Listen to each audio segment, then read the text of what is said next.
अस्सलाम वालेकुम प्यारे बच्चों।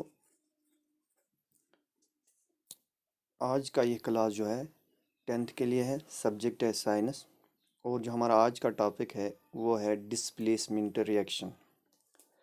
बच्चों, जैसा कि आप जानते हैं कि हमारा जो आज का टॉपिक चल रहा है पिछले कई दिनों से वो है टाइप्स ऑफ केमिकल रिएक्शंस। तो इस टाइप्स ऑफ केमिकल रिएक्शंस में हमने पहले ही दो रिएक्शंस के बारे में पढ़ा है, कॉम्बिनेशन रिएक्शन और डिकम्पोजिशन रिएक्शन, जो एक दूसरे के अपोजिट है। उनमें हमने देखे वो कॉम्बिनेशन भी तीन किस्म की है, फिर element element combination, element compound combination, compound compound combination. इसके बाद जो डिकम्पोजिशन रिएक्शन है, डिकम्पोजिशन रिएक्शन भी तीन किस्म की होती है on the basis of the energy used to decompose substances. और वहाँ पे अगर हम हीट का इस्तेमाल करते हैं then it is thermolysis, electricity का इस्तेमाल करेंगे तो इलेक्ट्रोलिसिस, इसी तरह अगर लाइट का इस्तेमाल करेंगे तो फोटोलिसिस। उनके भी हमने अलग अलग एग्जाम्पल्स लिए हैं। मुझे उम्मीद है कि आपने उन रिएक्शंस को अच्छे से समझा होगा और अपनी इस कॉपी पे उनको नोट किया होगा। लेकिन ये जो आज का टॉपिक है ये डिस्प्लेसमेंट रिएक्शन है। जैसे हमने पहले ही देखा, कॉम्बिनेशन और डिकम्पोजिशन रिएक्शंस को the name of the reaction suggests the nature of change, यानी इस रिएक्शन में कौन सी केमिकल चेंज होती है वो इनके नाम से ही हमें पता चलता है। कॉम्बिनेशन में हमने देखा वहाँ पे कंबाइन होते हैं सब्सटेंसेस। डिकम्पोजिशन में हमने देखा कि डिकम्पोज स्प्लिट हो जाता है, ब्रेक डाउन होता है कोई सब्सटेंस। तो डिस्प्लेसमेंट में क्या होता है? आज का जो टॉपिक है हमारा डिस्प्लेसमेंट रिएक्शन। इस डिस्प्लेसमेंट में क्या होता है? डिस्प्लेसमेंट में सिंपली क्या होता है बेटा, डिस्प्लेसमेंट में एक एलिमेंट दूसरी एलिमेंट की जगह लेता है।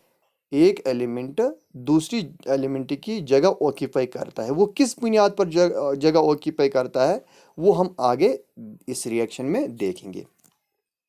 सबसे पहले हम ये जानने की कोशिश करेंगे डेफिनेशन इस डिस्प्लेसमेंट रिएक्शन की। Displacement reaction is a chemical reaction in which a more reactive element displaces a less reactive element from its compound.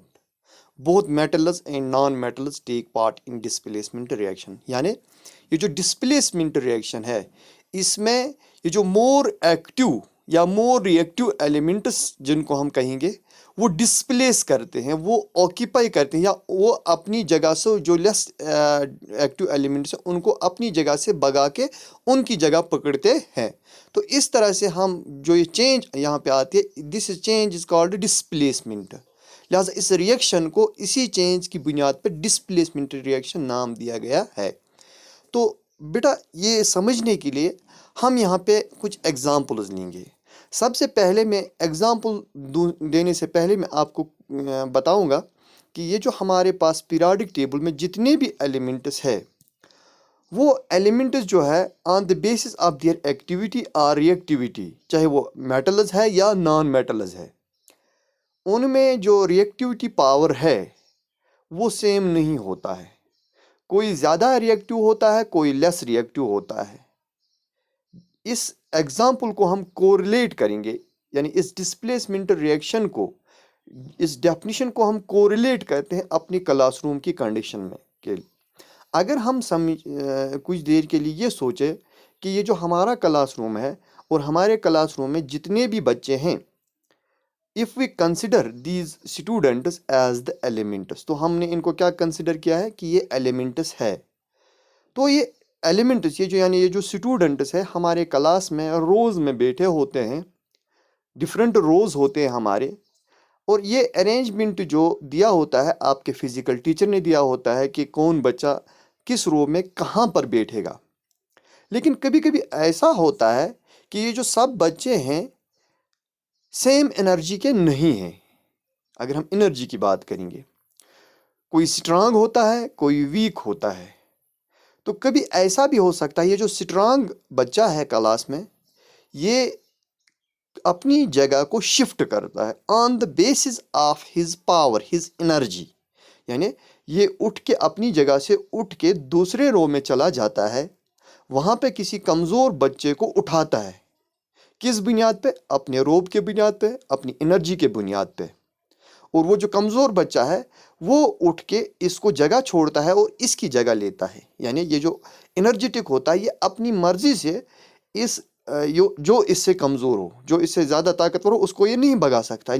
लेकिन जो इससे कमजोर होगा बच्चा, वो इस बच्चे को अपने इस ताकत की बुनियाद पे अपनी जगह रिप्लेस करवाता है। तो इसको अपनी जगह पे भेजता है, खुद इसकी जगह पे बैठता है। किस बुनियाद पे? अपनी एनर्जी की बुनियाद पे। इसी तरह बेटा इस केमिकल रिएक्शन में आप इसी तरह समझ लीजिए कि ये जो केमिकल रिएक्शन है इसमें भी कुछ रोज होते हैं, यानी जिनको हम कहते हैं डिफरेंट एलिमेंट्स इन्वॉल्व होते हैं रिएक्टेंट साइड में। तो ये जो रिएक्टेंट साइड में डिफरेंट सब्सटेंस इन्वॉल्व होते हैं, इनमें जो मोर एक्टिव होता है कोई भी एलिमेंट, वो देखता है कि मुझसे लेस रिएक्टिव कौन है, मुझसे कम एनर्जी किस में है एक्टिविटी के तौर पे। तो वो उसकी जगह पकड़ लेता है और उसको अपनी जगह से भगाता है। तो इस चीज को हम क्या कहते हैं? डिस्प्लेसमेंट। लिहाजा ये डिस्प्लेसमेंट रिएक्शन में यही होता है, ये जो मोर रिएक्टिव एलिमेंट ये डिस्प्लेस करता है लेस रिएक्टिव एलिमेंट को from its compound and occupies the space. तो इस चीज को हम कहते हैं डिस्प्लेसमेंट रिएक्शन।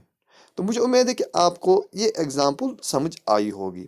तो अब बेटा यहाँ पे हम देखते हैं कुछ एग्जाम्पल्स को। ये जो reaction of iron nails with copper sulphate solution, हमने कॉपर सल्फेट सॉल्यूशन लिया है किसी टेस्ट ट्यूब में। तो अगर हम उसमें आयरन डालेंगे, iron metal in the form of iron nails, तो वहां पे क्या होता है? ये जो कॉपर है, copper is less reactive as compare to iron. और उस सॉल्यूशन से ये जो कॉपर है, कॉपर को डिस्प्लेस करता है कौन? ये जो मोर रिएक्टिव है आयरन, यानी नेल्स जो है, वहां पे आप देखोगे ये जो कलर चेंज होता है, ठीक है ना। ये जो कॉपर सल्फेट सॉल्यूशन है, ये जो ब्लू कलर का होता है, जब रिएक्शन होती है तो रिएक्शन में हम देखते हैं वहां पे फेरस सल्फेट सॉल्यूशन बन जाता है जिसका कलर ग्रीन होता है। तो यहाँ पे हम पहले अब केमिकल रिएक्टिविटी के बारे में थोड़ा देखेंगे, कुछ एलिमेंट्स के बारे में। Chemical reactivity of metal is linked with their relative position in the activity series. हमने एक्टिविटी सीरीज के बारे में भी सुना है कि एक्टिविटी सीरीज क्या होता है। Basically this is the arrangement in a vertical column where the elements are arranged in the decreasing order of their reactivities, in the decreasing order of their reactivity, that is called a activity series। इसको हम क्या कहते हैं? activity series is simply an arrangement in a vertical column where the elements are arranged in the decreasing order of their reactivity। तो इसको हम activity series कहते हैं। यहाँ पर हमने मेटल्स की जो एक्टिविटी सीरीज है वो यहाँ पे दिखाई है। certain metals have the capacity to displace some metals from the aqueous solution of their salts। A metal placed higher in the activity series can displace the metal that occupies a lower position from the aqueous solution of its salt।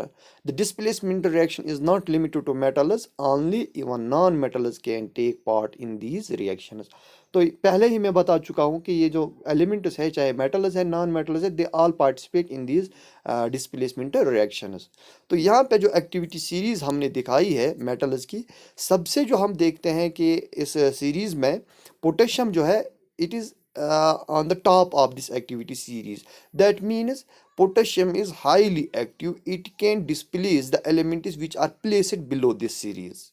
यानी ये sodium को भी निकाल सकता है, calcium, magnesium, aluminium, zinc, iron, tin, lead, copper, silver, gold, ये इन सब चीज़ों को निकाल सकता है। इसी तरह अगर हम आयरन की बात करेंगे, आयरन जिंक को नहीं निकाल सकता। क्यों नहीं निकाल सकता है?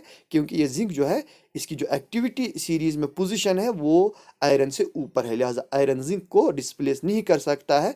हाँ, जिंक आयरन को डिस्प्लेस कर सकेगा। तो यहाँ पे जो नॉन मेटल्स की एक्टिविटी सीरीज जो है यहाँ पे दी हुई है हैलोजन्स की। फ्लोरीन है सबसे एक्टिविटी सीरीज में हाईएस्ट है, then chlorine, then bromine, then iodine.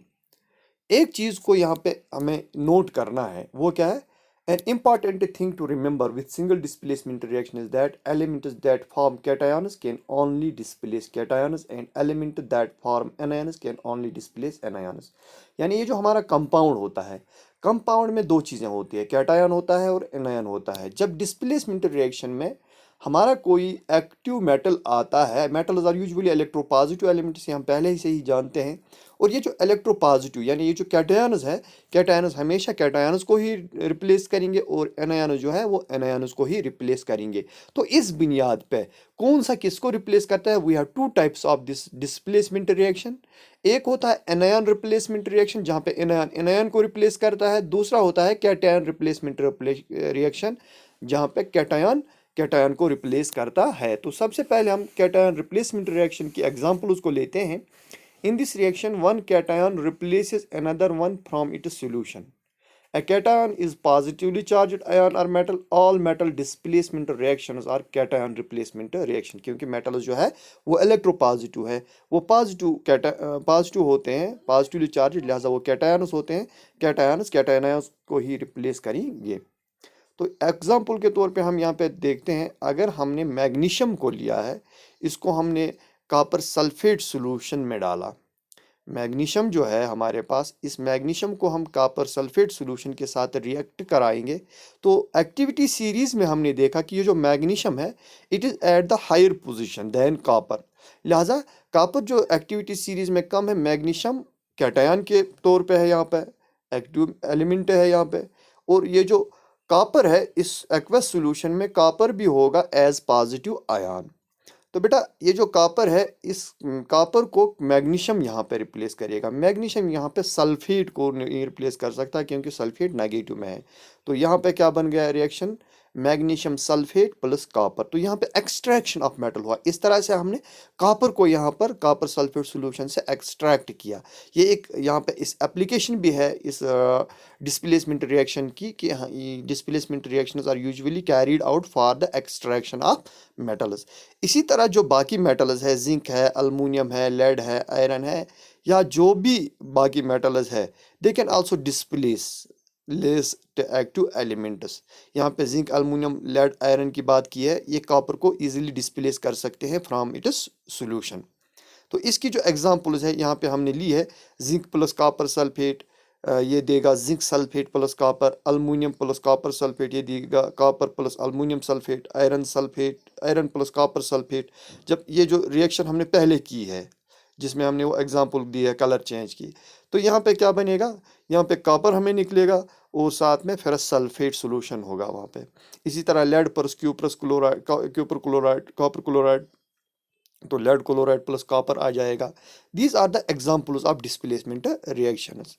ये जो iron displaces lead from the aqueous solution of lead nitrate, यानी जब हम लेड नाइट्रेट एक्वस सॉल्यूशन में लेते हैं, एक्वस फॉर्म में लेते हैं, तो जब हम इसमें आयरन ऐड करते हैं, ये जो आयरन है आयरन लेड से एक्टिव है, जैसा आयरन लेड को वहाँ पे डिस्प्लेस करेगा तो आयरन कंपाउंड बनाएगा नाइट्रेट के साथ, तो ये बनेगा फेरस नाइट्रेट प्लस लेड अलग हो जाएगा वहाँ पे। Similarly metals above hydrogen in the reactivity series displace hydrogen from dilute acids, यानी जो वो मेटल्स जो एक्टिविटी सीरीज में हाइड्रोजन के ऊपर है वो हाइड्रोजन को डिस्प्लेस कर सकते हैं एसिड से, क्योंकि हम जानते हैं कि ये जो all acids they contain hydrogen, उनमें क्या होता है हाइड्रोजन। लिहाजा अगर उनमें हाइड्रोजन है तो हाइड्रोजन से ऊपर जो एक्टिविटी सीरीज में हमारे पास मेटल्स आते हैं उनको डिस्प्लेस कर सकता है, वो डिस्प्लेस कर सकते हैं हाइड्रोजन को फ्रॉम देयर एसिड्स। जैसे एग्जांपल में सोडियम प्लस हाइड्रोक्लोरिक एसिड, तो ये sodium chloride plus hydrogen gas बनेगा। पोटेशियम प्लस सल्फ्यूरिक एसिड, ये बनेगा potassium sulphate plus hydrogen. Metals such as aluminum, zinc, magnesium, iron, etc. react safely with dilute acids. ये इनके साथ safely react करते हैं, जैसे रिएक्शन में दिया हुआ है डिस्प्लेसमेंट रिएक्शन में आप पहले ही समझ चुके हैं कि जिंक यहाँ पर हाइड्रोजन को रिप्लेस करेगा, मैग्नीशियम भी हाइड्रोजन को रिप्लेस करेगा। The reaction zinc with dilute sulfuric acid is often used in the laboratory for the preparation of hydrogen gas. ये रिएक्शन के हमने पहले से ही एग्जाम्पल लिए हैं, चाहे हमने कैरेक्टरिस्टिक ऑफ केमिकल रिएक्शन पढ़ा, इवोल्यूशन ऑफ गैस हमने पढ़ा, या चेंज इन टेम्परेचर में हमने दोनों जगह ये एग्जाम्पल इस्तेमाल की है। If a less active metal is added to a salt solution of more reactive metal, nothing will happen. तो वहाँ पे कोई डिस्प्लेसमेंट रिएक्शन नहीं होगी।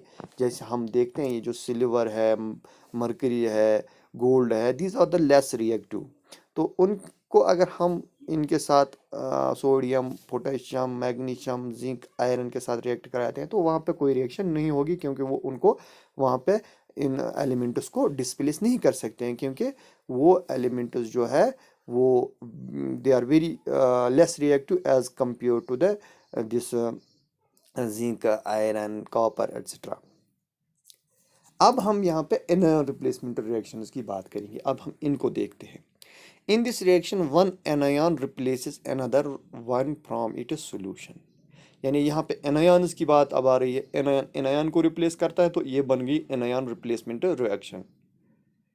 एनायन हम जानते हैं कि एनायन नेगेटिवली चार्ज्ड आयन होता है या नॉन मेटल्स होते हैं।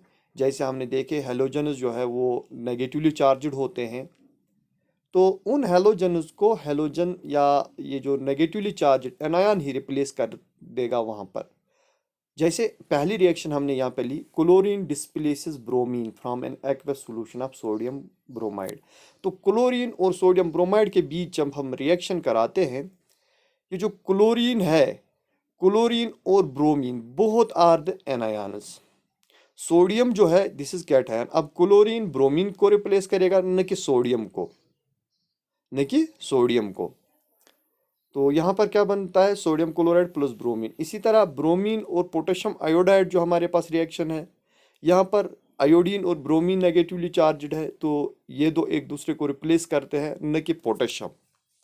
लिहाजा इन रिएक्शंस को हम कहते हैं एनायन रिप्लेसमेंट रिएक्शंस।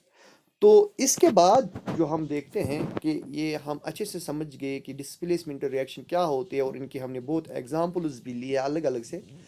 यहाँ पे हम एप्लीकेशंस अब देखते हैं, ये डिस्प्लेसमेंट रिएक्शन को हम कहाँ पर अप्लाई करते हैं। Displacement reactions have many application in various field, some of them are given below. कहाँ कहाँ पर it is used in thermite welding, यानी जो वेल्डिंग हम करते हैं वहाँ पे ये डिस्प्लेसमेंट रिएक्शन का इस्तेमाल किया जाता है। In which aluminium displaces iron from its oxide. वहाँ पे क्या होता है, ये जो अल्मुनियम होता है, अल्मुनियम वहाँ पे फेरस ऑक्साइड जो हमारे पास होता है, या फिर ऑक्साइड, आयरन ऑक्साइड हम बात कहेंगे किस भी स्टेट में हो, क्योंकि आयरन के 3 ऑक्सीडेशन स्टेट्स आते हैं। तो वहाँ पे इस तरह से ये ऑक्साइड जब बनाता है तो इसके ऑक्सीडेशन स्टेट्स डिफरेंट होते हैं। वहाँ पर 2 हो सकता है, 3 हो सकता है, या मैग्नेटिक ऑक्साइड में हो सकता है। तो इस तरह से ये जो अल्मुनियम है वहाँ पर आयरन को डिस्प्लेस करेगा, तो ये अल्मुनियम ऑक्साइड बन जाता है। It is used in steel making, ये जो स्टील बनाते हैं हम उसमें भी ये इस्तेमाल होता है। In which carbon displaces iron from its oxide. It is largely used in extraction of metals. तो जो हमने देखा है कि मेटल्स को हम एक्सट्रैक्ट करते हैं इस रिएक्शन के ज़रिए। It is used in acid indigestion, जो एसिड्स होते हैं इंडाइजेशन के तौर पे इस्तेमाल किया जाता है। It is used in flame photometry. तो यहाँ पर इनका एप्लीकेशन जो है, ये इनकी एप्लीकेशन है डिस्प्लेसमेंट रिएक्शंस की। तो उम्मीद है कि आप इसको अच्छे से समझ गए होंगे। मिलते हैं इंशाल्लाह नेक्स्ट टॉपिक में। खुदा हाफिज़।